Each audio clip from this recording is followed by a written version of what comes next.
ये सिर्फ 33 किलोमीटर चौड़ा है, लेकिन हर रोज 2 करोड़ बैरल से ज्यादा ऑयल इससे गुजरता है।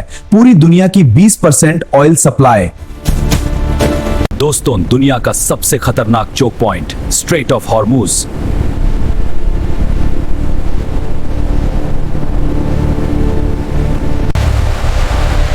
लेकिन सवाल यह है, इसको कंट्रोल कौन करता है?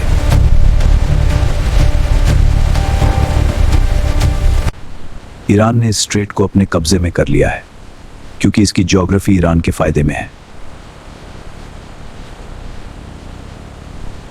यहां से ईरान अपने fast attack boats, mobile missiles और ड्रोन्स लॉन्च कर सकता है।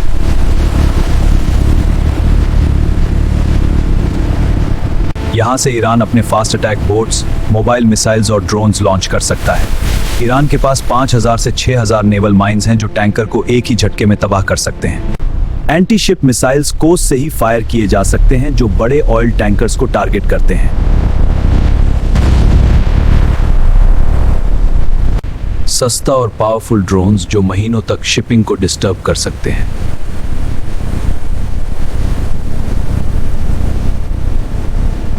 दो 2026 के कॉन्फ्लिक्ट में ईरान ने स्ट्रेट को टेम्पररी क्लोज डिक्लेयर कर दिया और कुछ शिप्स पर अटैक्स किए।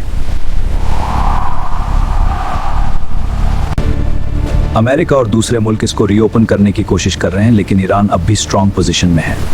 Command, this is Eagle Eye. Iranian vessels closing fast. Weapons tight. अगर ये स्ट्रेट बंद रहा तो पेट्रोल के दाम आसमान छू लेंगे और पूरी दुनिया सफर करेगी।